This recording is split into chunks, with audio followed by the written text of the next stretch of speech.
So I just kind of wanted to do a little follow up on the DMT dialogues, just because I have a lot of similarities. What I experienced, and I think it was like the first night when I flew up in the air, I felt like something had kind of rushed out of my body. It felt like some chemicals, like I said, and it seems like kind of sounds similar, like something in our body that's naturally. And I know they talk about it also in the spirit molecules because my wife was reading that one, and she was telling me about in the fetus, um, the pineal gland starts at the roof of the mouth and then eventually travels upward. And it's funny because she said that because I know a lot now. What I realize is that my tongue is always at the roof of my mouth. I notice that a lot, um, especially when I'm meditating. It's always there, but it just kind of just the experience we had was just so powerful, um, and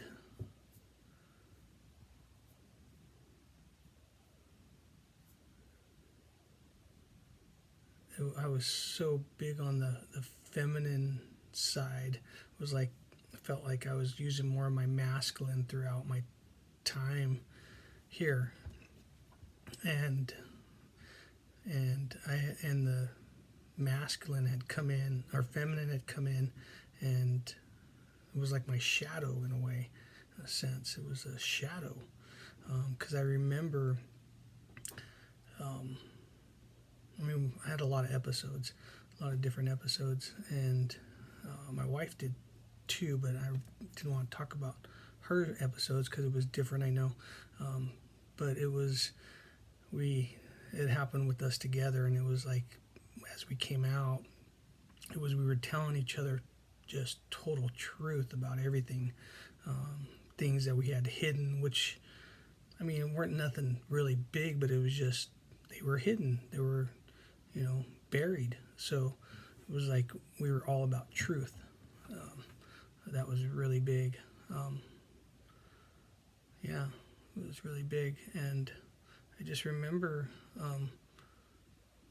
I always explain it kind of like it was like I felt like we had been together through time, so many different times. Um, and she was my other half. Um, it was like we've done this before. So it just felt like I would always tell her.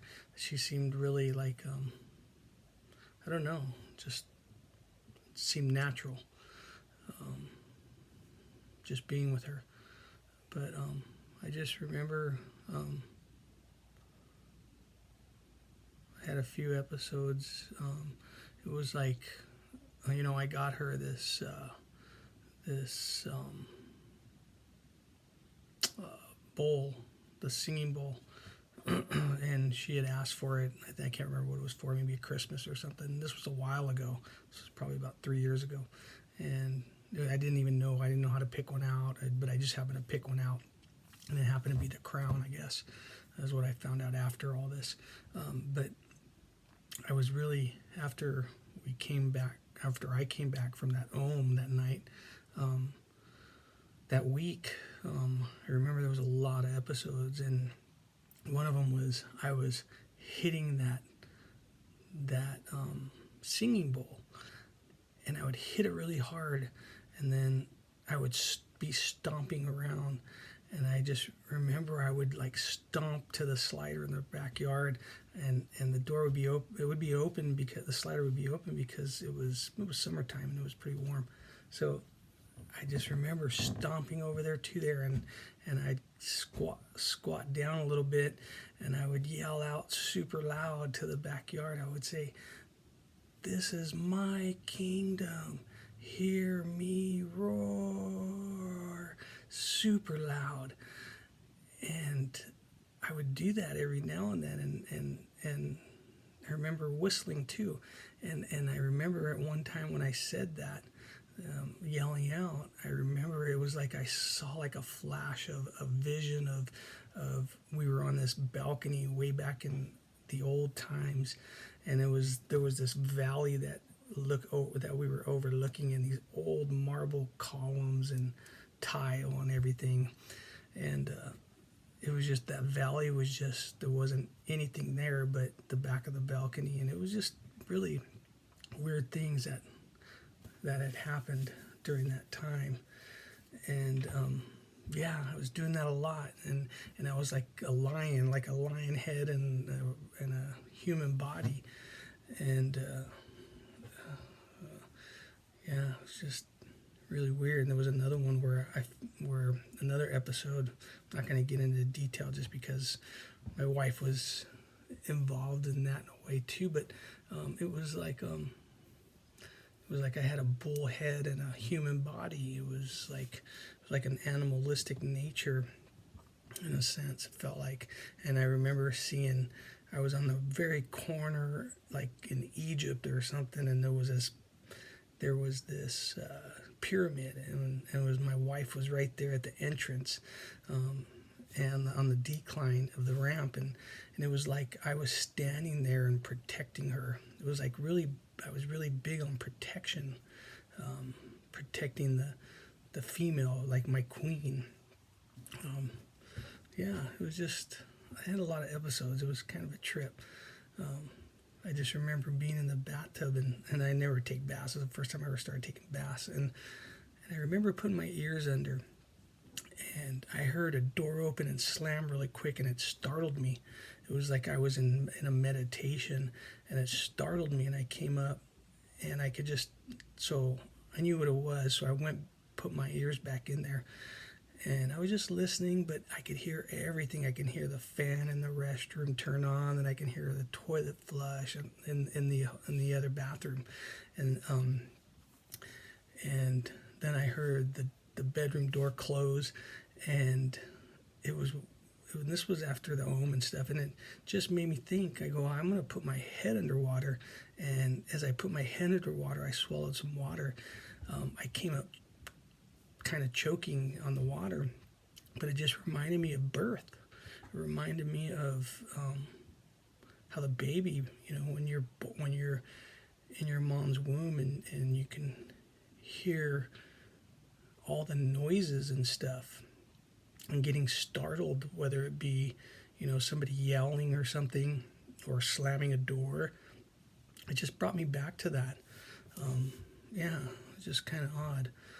But yeah, that was one other episode, and there was a lot of them. But anyways, I was just kind of thinking, like, how they talk about the correct frequency of the brain, and it's like, it just all makes sense. Like, our brains are frequencies, our frequencies. We're able to hear the sound through our ears, through the I think it's pronounced cochlea, that spiral snail shell in our ear, and the sound and the vibrations, and just, we're made of water, a lot of water, so it's like, amongst other things, but I'm just saying it's like water, but and they talk about the electromagnetic waves, and it's like I feel like we're these transformers, in a sense, with circuits, our brain, 12 cranial nerves in our brain, that transmit and receive everything. So it's almost like we're these, I always think it's like we're these transformers of energy, transmitting and receiving. And yeah, I had a lot of, like I already said, I had a lot of different episodes, but they seem so common to what they talk about in different. It's a feeling. It's more of a feeling that you get. It's a deep feeling.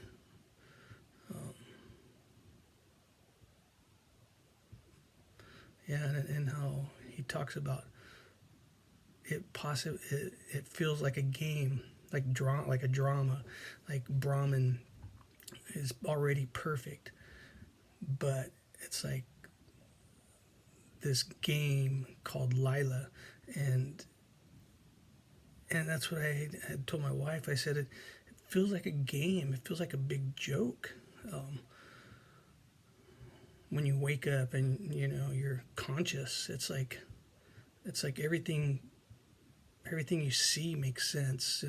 Whether it be you hear something, an artist singing, the words, the lyrics, and watching a movie or a show. It all makes sense. It's a lot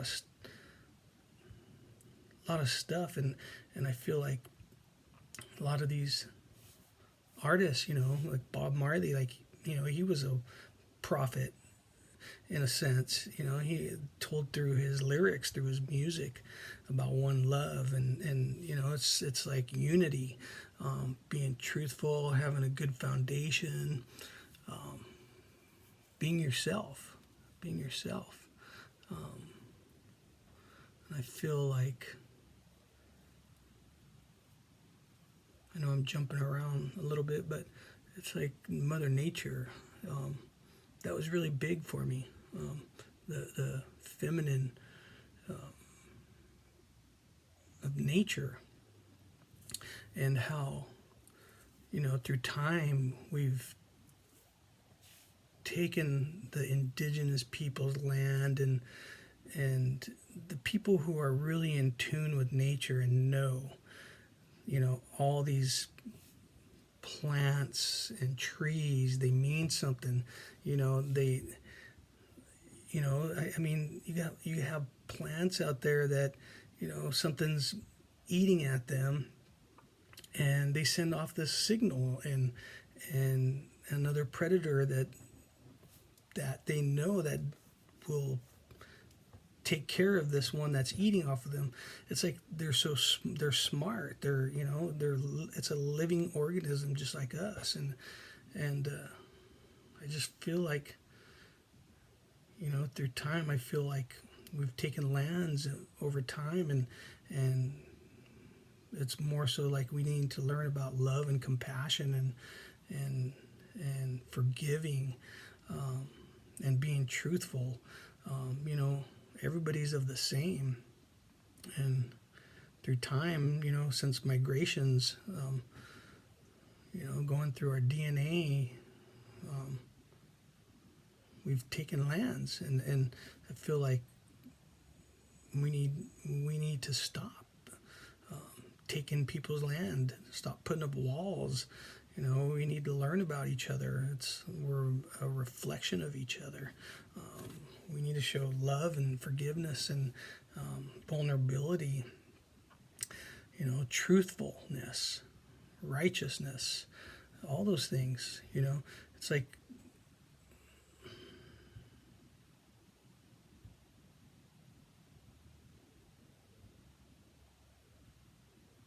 like how in Matthew 7:7 it says,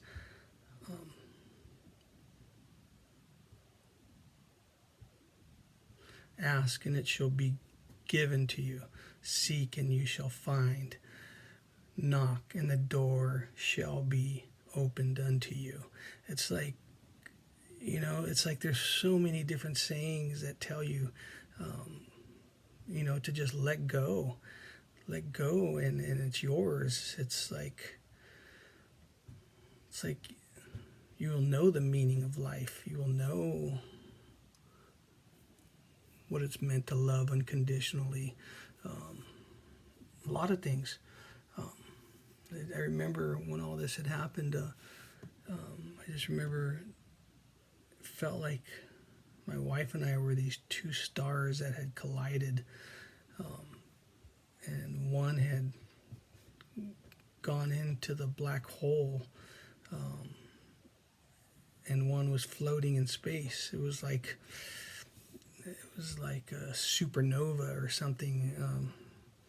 Two stars colliding and created this black hole, and like an event horizon or something. That's what I kind of think of.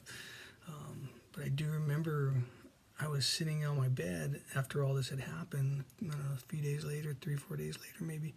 I don't know. It was just a lot, but I just remember sitting down, and I felt this really cold wave come at me, and it was started at my feet, and it just started to come up to my body and into my face, and I just panicked. I felt like I couldn't breathe, and I ran out to the front because I thought maybe I was not coming back, and I just happened to, my eyes were watering, and I just happened to look up at the sun, and I saw these 3 spheres, these perfectly round spheres. They were dark in the middle, and I call them rings of fire because they had a fire around the ring on each one of them, the 3 of them. And I just remember them just passing by the sun really slow, and I was just looking at them, and after they had passed the sun, I just finally, it was like I came back to myself. And as I was walking in, I remember telling my wife, I go, man, I feel really weird. It's me, but it's not me. It feels like, it's like I knew it was me, but then it felt like something else was there, and it was just strange. It was really strange. But I just feel like we need to learn how to love. It's time for love, not war. The peaceful battle within. Create peace within, and you'll learn to love everything and everybody else. That's just my look on it, of the way I kind of went through. I felt like I was going through some transformation. Like I had to rid of all the bad stuff to receive the good stuff, the light, to know and I knew the difference because I was always in darkness. I felt like I was, walking in that wilderness of darkness and lost. And that consciousness was the light. It was beautiful. It was something I don't think I had known, I guess. That shift. It's like that shift had created within me, and yeah, it's like that shift had created, and it's like that bell had, that 4th bell had shattered me. It rung my bell.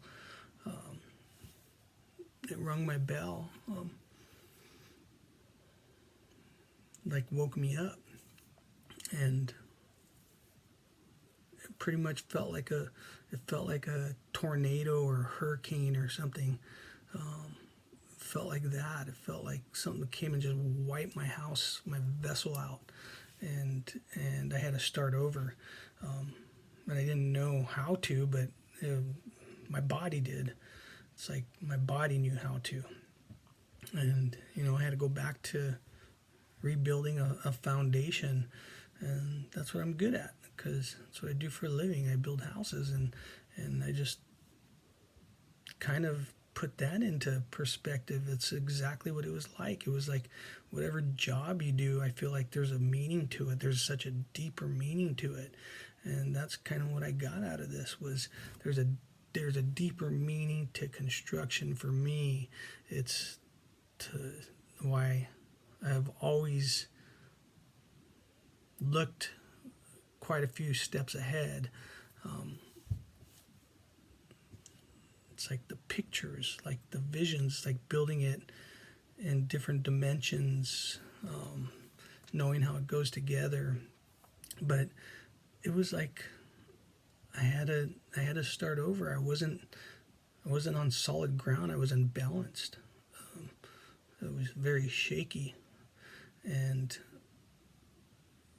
it was what I built it on, and over time it just got out of square, got out of level. There was a lot of walls in there, and they needed to be ripped out. That's the only way I think I would have been able to wake up and and learn about the shift. That there is so much better out there, that we're meant for way more. I know I'm just babbling, but yeah, it was amazing. I talk about the DNA. My wife had got me a kit for a DNA kit about last Christmas, I think, and I did it, and I was thinking, I need to kind of look into my roots, because after all this had happened, that's what it was about. It was about roots. Like I didn't build on solid ground, and I needed to know my roots. And when I got the DNA test back, I knew a couple of them, but then it said I think 1% or 2% out of Africa area, and it makes sense because of the book that I read. I remember it was a DNA book, and it talks about the migrations. That the migrations are showing that we came out of Africa to begin with, and I mean that's why I had the 1 or 2%, because why else would I have it? And it just kind of just started looking at my flow of it, into Europe, because I'm Italian and Spanish, and then down into the Americas, into Mexico, because I'm Mexican too. But it's really good to know where you come from, who you are, and learn about all that stuff. It's like, it makes me excited, gives me joy to know, and to know that we have to learn how to communicate. Even if you're upset or you're angry, you have to show it. You have to let it go and communicate in a different way, without any hatred, without any anger. It's what brings peace within your inner self. And I feel like the invisibles, the ones who I feel like have always been here, but we just don't know. We don't see it. We have to see it to believe it. And it's a feeling. It's a deep feeling. And it's like, I feel like they've been trying to tell us through time, through whatever it is, prophets, seers, artists, everybody. It's everybody. That tap on the shoulder of your higher self, of doing the right thing. And, that's what I feel that is trying to be taught to us, is to learn of love, to learn of forgiveness, to learn of vulnerability, humility, humbleness, righteousness, all those things. It's like, I feel like when we first started, when we created the wars, it's like we infected the lands with disease, and manifested all this stuff, and through time, and we get farther and farther away from nature, because we have so many buildings that we build, so many structures, so many roads. I feel like we need to learn how to not take people's roads, not take their rainforests. It's there for a reason. They're there for a reason, to teach us about nature. They're pretty smart.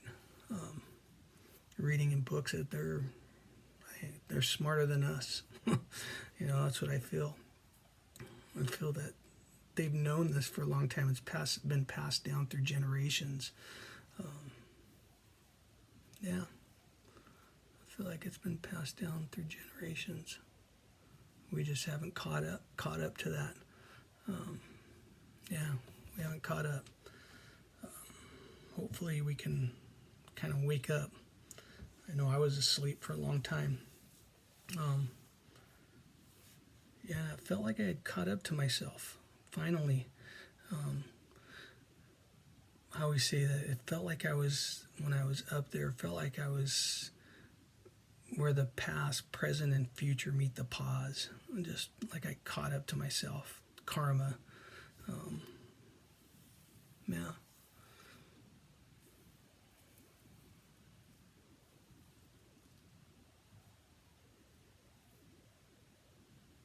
Yeah, that's what it felt like. Felt like I think I've said this before. Like I was up to be judged, and it's like it's etched in our soul what we've done, and there's no hiding. When it's your time to go up there, it's your time, and you're gonna have to you're gonna have to judge yourself, is what it is. Your soul judges yourself. That's what I felt. I felt it was me judging myself, like it was up to me to figure out what I needed to do. Yeah.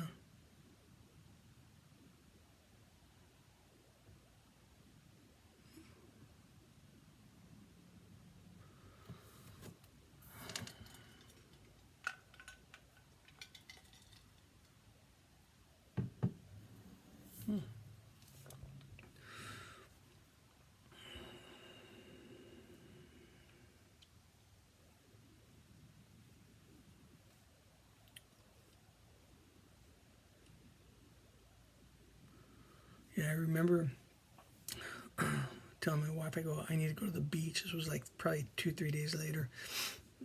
And I just remember staring out in the ocean. And she said I didn't move for like 30, 40 minutes, and the water was coming in, and my feet were planting in the sand, in the wet sand. As the water would come up, I'd sink a little bit more and a little bit more. I was just staring out in the water for a long time. And as I come back, I'm sitting against a log, and I don't know what they were, but I saw these perfect spheres, these little, maybe inch and a half, perfect spheres, a bunch of them. And as they were coming down, I can see that. I'm like, what is that inside? And it looked like light. It looked like this another sphere of light inside of this transparent sphere. And it was just a little small. It was smaller though, but they were perfect. A sphere within a sphere, and there was a bunch of them, and they were just like floating. I remember seeing a bunch of them, and when I got to look a little bit closer, I was thinking they were light, but they were almost like frozen icicles, like frozen spheres, and they were sending off light. But yeah, yeah, another thing I saw. And as I'm looking at them, I just happened to see it. I had my glasses on because it was really bright out. It was sunny. And I saw this like smoky colored jellyfish just go right in front of my eyes. I could just see I can see it just kind of like floating. Excuse me. But I don't know if it was, yeah, I don't know. Just kind of weird. Yeah, but I remember I was all about balance, adjustment, centeredness, being trued, like truing spokes on a mountain bike or something. Yeah, I remember I was about that truth. Truth was a big thing. But yeah, I just kind of want to touch, I know, on the dialogues, but I know I really like that book. They really pick at each other's brain. It's like they almost like they dissect the brain while they're here on Earth here. It's pretty cool. I really liked it. It was a good book. Yeah, I see how they talk about, you know, the DMT being in nature and everything. That's why it's important. We have to save those rainforests, what's left of them. Save nature, you know. We need to nurture nature. We need to take care of her. She takes care of us here on it while we're on Earth. Yeah. Plastic, recycle. Get rid of that. Also, get rid of that plastic in your wallet. Those things get you in debt, and you start thinking you have to work and you don't have time to do anything else, to be out in nature or to enjoy life, because you're having to pay this and that credit card off and interest rates, and the banks get richer. I'll probably get into that later, but yeah, it's like just green money, being able to pay what you can afford, so you don't get in debt and you don't get that stress within your body. And it's like our organs are meant to work in a certain way. They're not meant to overwork. And when we stress, when we do all those things, our organs overwork. Everything overworks, and we don't last as long. But yeah, I just thought I'd like to talk about a few different things. I know it's a long time, so I'll just be done for today. And thank you.